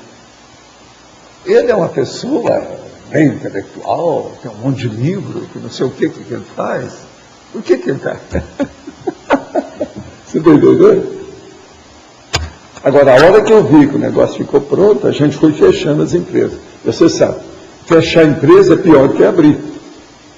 Então, tem que saber como é que você vai fazer, tem que acertar para o outro lado, ninguém pode reclamar, não podia ter reclamação trabalhista de nada, e acertar tudo. Agora, ó, não fica pensando que isso foi só com referência às empresas que nós criamos. Tinha as empresas subsidiárias que nós influímos. Você está entendendo como é que é? Aquilo tudo. Agora, dessas empresas todas, tinha uma que eu gostava demais, que era aquela de reforma de veículos. Porque o negócio era um milagre, né? Chegava aquele ônibus que não sobrava nada, mas não, isso aí não tem jeito. Uma semana depois saía de lá novinho. Chegava aquele caminhão arrastado, coitado, que você via que esse acabou, é um bagulho. Eles começavam a trabalhar. Agora, nós tínhamos que ter uma certa época que a gente tinha 17 funcionários especializados. Cada um de um jeito. Tinha cara que era especializado em determinado tipo de tinta. Pra você ter uma ideia. Aí não tinha jeito, né? Agora, era um milagre. Dava vontade de ser, tudo quanto é carro que eu encontrava na rua, dava vontade de levar lá para, não, vamos retocar isso. É o salão de beleza. É o beauty power. Vamos dar um jeito. Agora, Valdo, o Emmanuel vai ter um processo similar ao seu? Ele tem que Ele deve ter visto muito da sua... Ele tem que infiltrar para ver o que ele faz. Agora, veja, no movimento espírita, eu não entrei infiltrado, porque o negócio era abrir o jogo. Quando eu fui abrir o jogo, eles não toparam a parada, eu caí fora. Foi a hora que eu fui fazer a exposição espírita permanente, que eles não toparam. Eles viam que eu ia colocar abaixo as bobajadas todas de Allan Kardec, de J. Cristo, a situação toda. Eles não queriam isso. Mas era um jeito para melhorar, não tinha outro jeito. Então, o que eu vejo é o seguinte, o infiltrado é muito difícil de você analisar isso. O Bobbio, viu, o Cris? O Bobbio andou estudando essas coisas do problema da ética política. Porque o problema é o seguinte, a ética política ela tem que ser analisada com muita calma. Por exemplo, quando nós falamos assim, os meios não justificam os fins, tem que ter muito cuidado com isso. Isso é em tese, porque conforme o caso, toda regra tem exceção, tem que ir com calma. Outra coisa, tem que lembrar a regra que é exceção, que é o seguinte, dos males o menor. Só isso aí já mostra as exceções das regras terríveis, que a gente tem que estudar muito. Então, uma das coisas muito sérias que o Bobbio mesmo mostra, mas ele é excessivo nisso, que ele puxa muito pelo lado direito. Ele mostra, por exemplo, o processo, o direito individual, pessoal, naquilo que a pessoa faz, ele tem que agir com uma ética tal. Mas o direito que é de todos muda completamente. É isso que eu falo. A cosmoética aí tem que ser analisada com muito pente fino e ser penteada para a pessoa ver o que é. Porque tudo depende da intenção. Se você entrou lá para ser mais um, isso é a máfia. Se você entrou lá para consertar o que é possível, já é outra coisa. Então veja, o Bobbio examina muito esse conceito da ética com a política, que é uma coisa das mais sérias, que é justamente isso. Agora, eu entrei nessa história porque eu já tinha ponderado muito isso da época do jurisconsulto. Eu entrei com a minha ideia de cosmoética dentro do assunto. E as pessoas que me pediram para fazer isso, elas eram conscientes do meu nível. O principal deles tinha muito respeito por mim na situação. Agora, nós nos reunimos algumas horas num apartamento, só nós dois, para resolver isso aí. Foi aí que eu decidi o negócio, junto com ele, e ele mostrando a situação toda. Agora, ele, dentro dele, ele era contra aquilo, porque ele não usava nenhum dos produtos que ele fabricava. É uma incoerência danada. Mas veja, ele estava querendo fazer assistência. Por isso que ele criou a fundação. A fundação era para isso. O povo não entende isso. O homem era um santo. A irmã, a mesma coisa. A intenção era boa. Tudo que ele estava fazendo era para melhorar. Agora, veja, eles pegaram já aquilo, cresceu tudo e assentou. Ele consolidou. Mas tinha as excrescências. Uma das excrescências era o processo destilado. Aquilo tinha que acabar. É o que sobrou da história. Nós entramos lá para pegar o pior. Para limpar. Mas você está entendendo? Por exemplo, isso é possível fazer. Mas não dava para fazer para acabar com tudo. Por exemplo, você acha que até por decreto eles vão acabar com bebida alcoólica no Brasil de um dia para o outro? É impossível. Então a gente tem que entender o problema da ética política nisso. O que é que o governo pode fazer com isso? Então, por exemplo, eu começo a bater palma na hora que eles proíbem esses anúncios, por exemplo, aí, os comerciais de bebida, o problema do cigarro, que eles estão proibindo tudo, está tudo correto. Assina embaixo. É isso, tem que ir aos poucos. Gente, o cigarro no Brasil, por exemplo, estava vendo aí a estatística, hoje é 17%. Parece 32% dos brasileiros eram tabagistas. Isso há alguns anos. Já mudou muito. Então a mesma coisa o processo de álcool, isso aí tem que estudar demais. Mas agora, ainda tem que ver, porque tem gente aí mexendo com o governo, político, está falando agora da maconha, para descriminalizar isso, vai piorar tudo, vai regredir tudo. Isso aí é que não pode. Então, você está entendendo aí o nível crítico do processo cosmoético, como é que é na vida. Como é que é difícil. Não é fácil. Por exemplo, se você colocar uma pessoa do nome Tox, que ela quer ser santa, tudo bonitinho, ela não faz nada em parte nenhuma. Perante o governo, não tem lugar para ela trabalhar.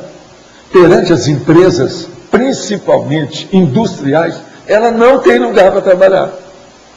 E outras coisas mais. Na política, não vai ter nem lugar para a pessoa fazer nada. Quem entra na política? Tem que entrar, não tem outro jeito. Tem que entrar lá, ele tem que se imiscuir na história, tem que pôr a mão. Agora, não precisa entrar no chorume, que é isso que eles estão fazendo lá em Brasília. É a turma do PT. Aí não, eles estão lavando dinheiro, e uma opção de coisa mais. Né? É só pegar ali o livrinho do nosso amigo que fala tudo sobre isso. Né? Ali está resumido, porque são frases, diz tudo que quer que tem.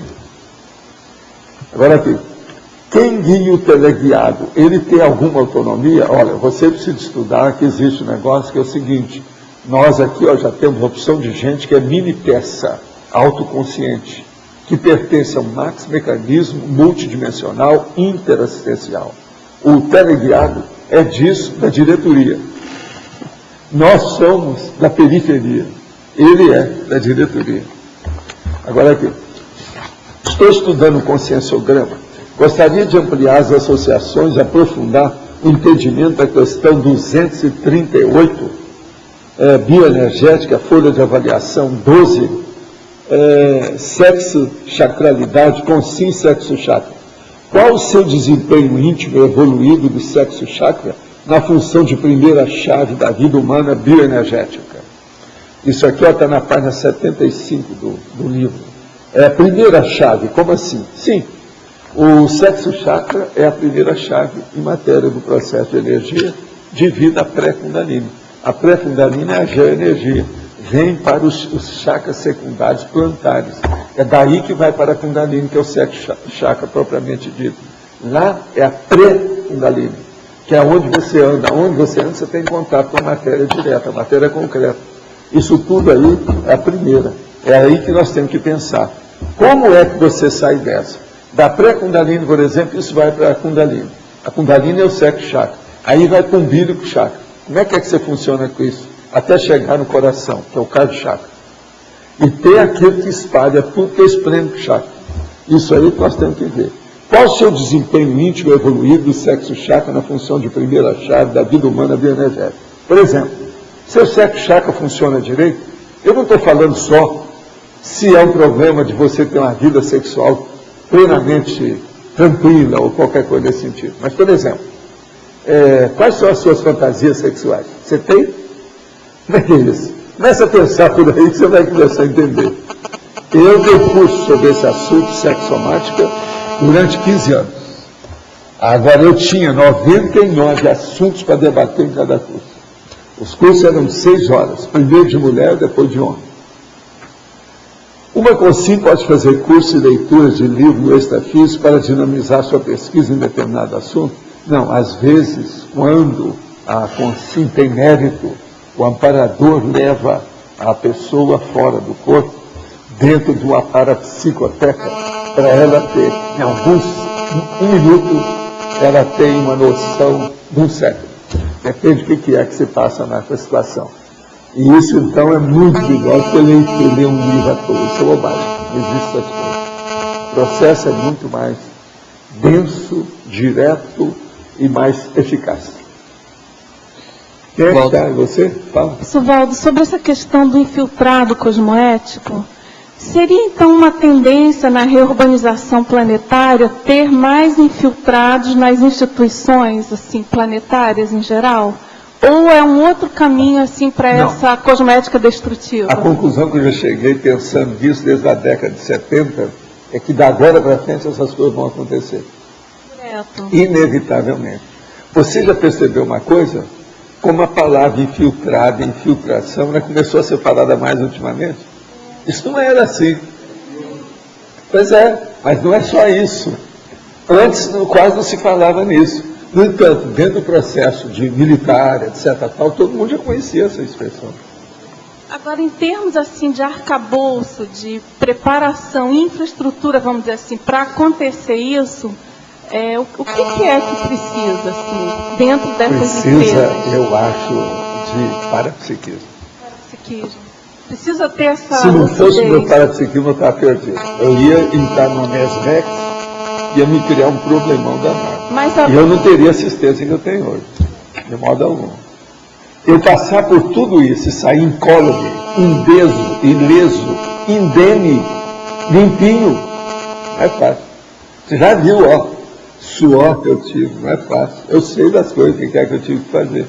Agora, além da... Engolir sapo, ou como diz o Wagner, engolir dinossauro caroquento. Aquele que custa passar na goela, não é sapo. Entende? Tem caroço. Fora a sua participação fundamental, o seu parapsiquismo, lucidez, etc., tinha uma circunstância naquela empresa que favoreceu a sua chegada. O que é isso? É também um nível de amparo? Não, já era a minha vida. As pessoas ficaram me conhecendo devido à assistência que eu fazia em Uberaba. Essas pessoas ficaram me conhecendo, a primeira vez que me viram nessa vida, nesse corpo, elas chegaram no meu consultório e viram o que eu fazia lá. Valdo Vieira, médico, clínica gratuita, e aquele montão de gente eu atendendo lá, todo dia. Começaram a ver isso. Agora, depois começaram a ter mais contato comigo, porque eles pediam mensagem, aquela coisa toda para mim, para o Chico, aquela coisa toda. Então viram a minha mãe trabalhando, fazendo assistência, essa minha irmã que vinha da minha terra para ajudar a fazer assistência, todo mundo engajado, procurando fazer assistência. E uma assistência que a gente procurava fazer o esclarecimento que fosse, mas não era possível. A maioria era consolação. Agora, com isso, começar também a querer conversar comigo para ver qual era a minha filosofia de vida, o que eu queria. Eu, moço, dedicado ao processo daquele, solteiro, não ligando para nada, um troço. E outra coisa, viram que eu era poliglota, já tinha estudado demais, desde menino. Então quiseram fazer estudo com a minha mãe, conheceram tudo, a minha mãe, tudo isso. Quiseram saber como é que foi a minha criação, o que era. Eles viram o meu perfil. Quando eu deixei o movimento espírita, ficou a fome com a vontade de comer. Eu falei assim, está na hora agora que você pode ajudar a gente direto. Nós ajudamos vocês lá. Agora é hora de você ajudar a gente aqui. Veja como é que nós estamos encalacrados dentro da situação. Eu não podia recusar, né? E qual era o perfil dessas pessoas, Valdo? Por outro lado, qual era o perfil delas? O que elas eram? Eu não quero falar aqui, porque não é bom, né? O problema foi o seguinte, vamos falar do ponto de vista físico. Tanto um quanto a outra, uma era irmã. Então, o chefe era o presidente de um dos maiores consórcios do Brasil, mexia até na América Latina. E quando ele morreu, ela ficou no lugar dele. Agora, quem dirigia a instituição que mexia com processos de Estado, que era subsidiária, se tornou com o tempo o marido dela. E eu acabei casando com a filha de criação dela. A capite? Agora, isso só já mostrou a situação, como é que era, porque não tinha outro jeito, era um jeito para ajudar. Vai tudo assistência. Nós três, o irmão, ela, eu e a minha própria mulher também, que era filha de criação, só pensar em assistência, para os quatro. O que interessa é assistência. Vamos fazer. E tem que melhorar a qualificação da assistência. Foi para isso que a gente entrou. Eu entrei de um jeito e saí de outro. A qualificação melhorou demais. Agora, só lá no processo do Conselho Consultivo, que era o top, você está entendendo da história? Você aparecia, tinha marechal, às vezes no meio, você tem ideia? Tá, mas eles já tinham... Esses foram anos, ó. Eu nem sei quantos anos são, mas são mais ou menos umas 2 décadas, eu acho que eu participei. Quer dizer, eles já te pensaram antes, lá em Uberaba, né? Não, eles viram a minha vida. Sabe por quê? Eram pessoas que dirigiam milhares de outras. Conheci o perfil de todo mundo. A hora que me viram, eles me pensaram lá no meio. Não, esse aqui é bom. Vamos examinar esse cara. A gente, se não fosse a minha vida desse jeito, jamais eu ia entrar numa dessa. E outra coisa, tudo em sigilo, calado, ninguém está sabendo de nada. É isso que você... Isso é que é o pior dessa história, é manter sigilo dessa história toda, anos e anos. A situação é tão séria, presta atenção, eu já contei isso aqui. 8 anos depois que nós estamos lá trabalhando, mas eu trabalhando, eu já tinha criado então a empresa, que o negócio era sério, já há algum tempo. Mas tinha um desses nossos amigos que me conhecia há 8 anos lá dentro. Então um dia ele chega para mim e todo abalado. E o povo tinha me pedido para atender, nosso amigo. Naquela ocasião, ele dirigiu parte dos veículos de uma das instituições maiores, que é essa que tinha 3 andares, etc. Negócio enorme. E tudo nosso. Agora, o que é que se passa? Ele chegou para mim e falou assim, olha, eu fui examinar e vi que o seu nome é o mesmo aqui do livro que eu tenho em casa. Eu trouxe até um livro. Agora, me disseram que o senhor é a mesma pessoa. Ele quase caiu de costa, a hora que ficou sabendo que eu que dirigia, e que era o patrão dele, o executivo. Eu disse, não, sou eu, sim. Agora a gente entende por que o senhor é diferente dos outros. Aí ele começou a falar tudo. E me deu um livro que eu tinha recebido. Sabe, os livros do Chico, eu assinei, fiz dedicatória para ele e falei, ó, você vai para casa agora, vai descansar, porque ele estava em choque. Agora, ele só me descobriu que eu era o mesmo 8 anos depois. Eu já li os livros, há 8 anos que eu li os livros. Mas eu era outra pessoa. Você está entendendo? Eu era o doutor, empregador, executivo, líder, que não sei o quê, aquela história toda. E ele era um dos líderes lá dentro, porque ele dirigia o pátio com as coisas sérias, que era muito sério, nós tínhamos muita carreta. A gente tinha carreta de tudo quanto era jeito. Desde entende o negócio das esteiras, os negócios todos. Essa coisa de você ser pensado, é isso que você chama de convergência. Você faz as coisas Tudo e o que tudo interessa chega. é qual o objetivo e a qualidade daquilo. Agora, hoje eu estou contando isso, tem gente que eu vou contar que não pode admitir isso de jeito nenhum. Eu tenho certeza, porque isso nunca se falou. Esse povo toda a maioria morreu. Tudo para ver somado. Agora, o meu caso é o seguinte, é sair dali incólume. Isso aqui não foi fácil. Não é nada de serviço, que ninguém viu o que eu fiz.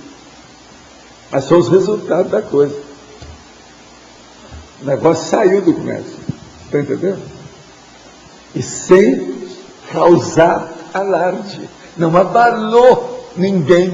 Você está entendendo? Você tem que sair sem terremoto. Isso é que é o fogo. Porque seria muito fácil você chegar e liquidar com o assunto uma semana. Que nada, aquilo lá. Tem que atender isso, atender aquilo, atender as coisas, até aquilo ser eliminado pouco a pouco. Então esse trabalho do varejo é muito difícil. Por atacado é muito fácil. Por atacado você mete uma bomba atômica e acaba com tudo. Agora vai no varejo, vai liquidando com o assunto, devassar o problema, limpar, assumir. Não é fácil. Não é nada fácil.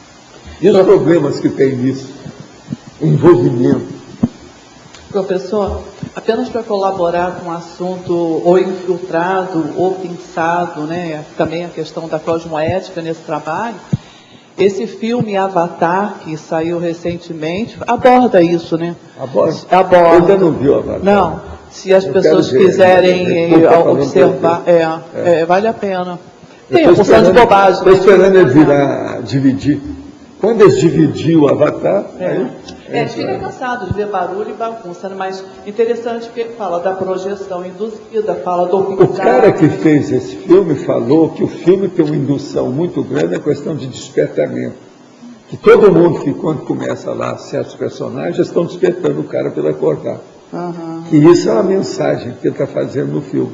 O cara falou isso. Tem uma eu não sei que eu não vi o filme, eu quero ver depois essa mensagem que ele deu. Diz que tem várias cenas de a pessoa se despertar, né? Tem.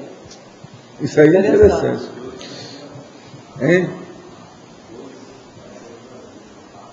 Ao 2?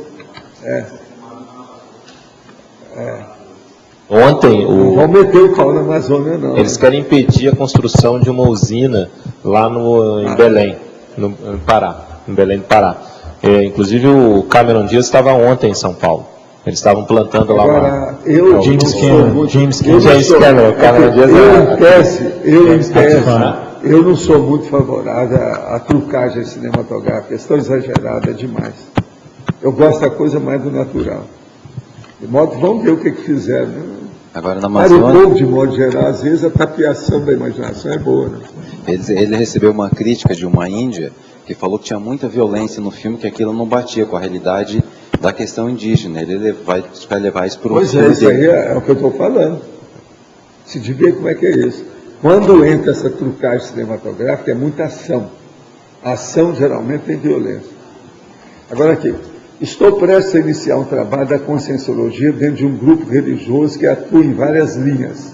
Sei que a tarde vai fazer sacudir a poeira, mas me sinto confiante e amparado para fazer esse papel. Pretendo iniciar com os estudos das energias, focando em ensinar o estado vibracional. O que o senhor acha? O desafio é válido? Olha, a gente abençoa você e deseja o melhor. Good luck. Agora, que é um trabalho, vamos dizer, dificilzinho, ingratozinho, não há dúvida que é. Professor Valdo, aqui letra B. Sim. Aqui, letra B. Voltando um pouco ao assunto dos jovens e dessa síndrome de abstinência da baratrosfera, na patologia, a terceira linha de baixo para cima, fala da adesão afetiva. Como é que funciona assim essa ligação desses reencontros que tem patológicos, no caso de jovem que está totalmente envolvido relacionamento afetivo? Pois é, mas a solidariedade maligna, ela aparece mais em jovens devido a esse processo aqui da adesão afetiva. O cara está no tóxico. A moça se apaixona por ele, acaba sendo toxicômano, igual a ele. Isso é o que acontece mais nos melhores de família. Isso é só um exemplo. Tem todo tipo. Certo. E no caso dos responsáveis aí, como é que funciona? Qual o Os responsáveis limite? têm que ter muito cuidado com isso. Não só com a gangue que a pessoa está, mas também com o processo de viagem. Porque às vezes as pessoas vão, é na viagem que ela começa a ser toxicômana. No Brasil tem muito caso aí, que as pessoas foram fazer aqueles intercâmbios, a pessoa veio toxicômana dos Estados Unidos. Sai dessa. Aparentemente muito bom, muito boa a instituição, a finalidade, mas o resultado não é nada bom. Então a gente tem que estudar tudo isso para ver. A gangue, o ambiente, interesse e viagens. Uma viagem, às vezes, você sabe, o crack é 2, 3 dias a pessoa fica viciada. E o crack mata. Eu estava conversando com gente que atende o povo de crack aqui em Foz, e outras pessoas aí essa semana, umas 3 pessoas de lugar diferente. Eles já sabem, eles viam a pessoa, viam o rapaz, daqui a pouco o rapaz desapareceu, vai ver, foi enterrado. E outra coisa, vocês sabem que o crack, o negócio é tão ruim, tão bravo, tão maligno, e mata tão depressa, que é o seguinte, vem o crack uma temporada, aí vem aquele povo, e a pouco o povo começa a desaparece, aí não tem mais nenhum usuário do crack. Tem que criar uma nova turma, porque todo mundo morreu. Agora, gente moça, tudo moço. Todo mundo morreu. Então vem outra turma. Aí começa uma nova geração. Está entendendo? Agora, isso, às vezes, demora meses, demora 1, 2, 3 anos no máximo. Tem gente do crack que dura alguns meses e morre depois. No caso dessa... Então, pensa só como é que fica esses jovens. Por isso que Foz tem tanta gente dando tiro no outro, o outro morrendo. Tudo é tóxico. Tudo é contrabando aí com tóxico. A minha pergunta é assim, no caso dessa solidariedade maligna, está relacionada à questão da afetividade. E aí, vamos dizer, um dos jovens adolescentes aí percebe a condição do outro e está muito empenhado em ajudar, em assistir, mas não está com discernimento para isso. Como é que a gente auxilia nisso? Tem que entrar os jovens mais sérios e, se não for, pegar os adultos profissionais. É pegar o psiquiatra, o psicólogo. Tem um monte de psicólogo hoje super especializado nessas coisas. Tem que colocar todo mundo funcionando. É o jeito. Não tem outro jeito não. Agora, eu chamo a atenção para vocês do crack, sobre esse problema das gerações. São gerações, às vezes, de alguns meses. Ou a turma fica sem freguesia, porque o povo morreu. Tem que recriar uma nova freguesia. Vocês estão entendendo como é que é? Gente, isso é horrível. Isso é coisa nova. É agora desses últimos anos. Agora, Foz está até aqui nisso. Professor... Faz um negócio da fronteira aí de contrabando. Professor Valdo? Sim. Aqui, ó. Eu quero pedir uma salva de palmas para o senhor, umas palmadas. Por quê? Porque o senhor é o pilar que está sustentando a Conscienciologia e ajudando a gente na nossa evolução. Muito obrigado. Obrigado.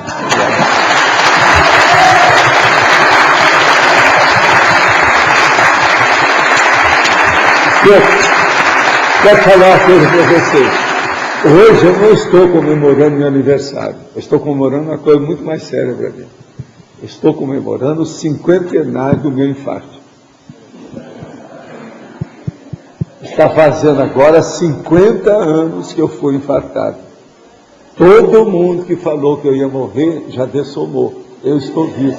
Eu considero isso a maior. Agora veja, eu devo isso a essas pessoas, que eles é que me deram as dicas. O que você vai fazer com a alimentação, o que você vai fazer com o seu trabalho, com o seu sono, o seu corpo, os remédios. Eu faz 50 anos que eu estou com hipertensão e sem infarto.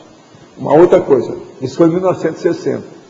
Em 1960, a orientação era o seguinte: o cara jovem, com 28 anos, como era o meu caso, que teve infarto, ele vai ter uma série e vai morrer cedo. Então eles me indicaram tudo isso. Isso era professor meu, da faculdade de medicina, que eu estava me formando em medicina. Presta atenção. Veja, um dia histórico para mim esse aqui. Eu completar meio século depois daquelas conversas todas.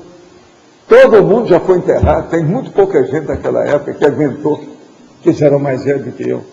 Agora então você veja, outra coisa, hoje com esses aparelhos que não havia naquela época, fui ver meu coração, está lá, foi soldado o negócio onde eu nunca mais tive infarto nenhum. Era para eu ter tido 2 ou 3, todo mundo sabia isso em medicina. Eu tinha já aulas de cardiologia sobre isso.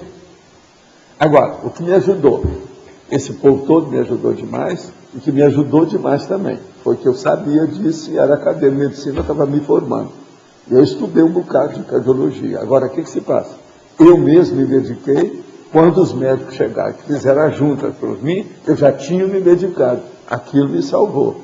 Agora, hoje, com os aparelhos que tem aí, a gente vê direitinho no meu coração onde é que houve a solda do negócio. Que aquilo foi feito imediatamente ao meu processo, que eu trabalhei com energia sem parar. Uma temporada grande. Agora, mudei minha vida totalmente. De 3 em 3 meses a gente saía de Uberaba depois daquilo. Antes não era. Minha vida não era assim. Outra coisa, teve um período que eu tive que ficar como o homem da bolha, devido ao processo da hipertensão, até acertar os negócios todos. Hoje, não. Essa minha disposição é porque eu trabalhei por aí. Para chegar aqui agora bem disposto. Então, esses 50 anos, hoje eu vou comer uma manga, já separei a manga. Uma manga madura para comemorar o negócio. Sabe como é que é? 50 anos, meio século de infarto. É 78 que eu tenho. Eu tinha 28, mais 50, 78, tá certo? 1960 para 2010, 50 anos. Nossos comerciais, por favor. Obrigada. As pontuações da tertúlia de hoje foram 70 assinaturas no livro de presença, 20 perguntas presenciais, 18 perguntas respondidas online, 36 votos presenciais, 14 votos online e hoje tivemos 279 acessos simultâneos.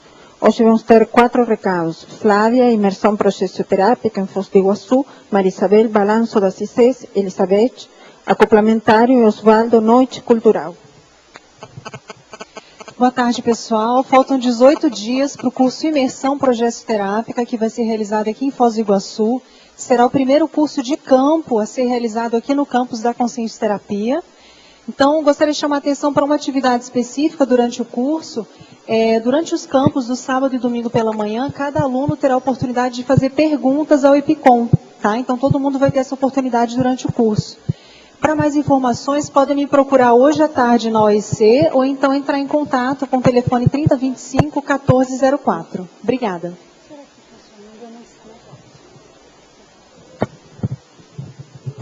Boa tarde a todos. A Unicim e a Apex convidam a todos para o evento de sábado agora, dia 17, das 8 da manhã às 17, no discernimento. Será o primeiro balanço interassistencial conscienciocêntrico, o BIC. Esse balanço, ele é ao modo de um relatório empresarial. Ele vai ter uma publicação com os resultados. Com isso, nós estamos oportunizando a visão de conjunto da panorâmica da CCCI. Pedimos, na ocasião, serão abordados pontuações como voluntários, cursos, eventos, patrimônio da IC, projetos, resultados financeiros, as publicações, as pesquisas e os pesquisadores. Por que é importante esse evento e esse documento? Porque é a amostra pública dos resultados e do trabalho do voluntariado. Nele contém a síntese do esforço individual e grupal e também serve como elemento de rapport para catalisar novos voluntários a este trabalho. Convidamos, então, a presença de todos vocês, sábado, o dia inteiro, e depois nós temos a festa da IEC. Boa tarde a todos. Nós estamos aqui para convidar a todos os tertulianos e teletertulianos a comparecer e a participar do curso acoplamentário que estará acontecendo nos dias 23, 24 e 25 de abril. A temática é Maxifraternismo, com professores Epicões, Alci Alves e Hernando Leite. Estão todos convidados a participar. O objetivo desse curso é experimentar a técnica do acoplamento áurico, também treinar a clarividência facial e mapear a sinalética pessoal parapsíquica. É importantíssimo o treinamento, né? Durante todo esse acoplamentário, é uma grande oportunidade. Mais informações de valor, formas de pagamento na recepção do CIAEC. Obrigada. Oi, boa tarde a todos. Aí é que tenho o prazer de convidar a todos vocês para a noite cultural, que vai ser feito no próximo sábado, 17 de abril, às 18h30 no Hotel Internacional, onde teremos dois grandes eventos. Em primeiro lugar, a entrega do condomínio residencial Vila Consciência. E em segundo lugar, vamos ter a apresentação do mega projeto cultural Holoteca. Nesse grande encontro de confraternização social, teremos em primeiro lugar a apresentação do humorista Geraldo Magela. Logo depois, teremos um jantar de primeiríssimo nível e, por último, vamos ter um baile com música ao vivo. É realmente um encontro para não se perder. Aguardamos todos vocês. As entradas podem ser adquiridas aqui na IEC ou bem na recepção do CIAEC. Boa tarde a todos e muito obrigado.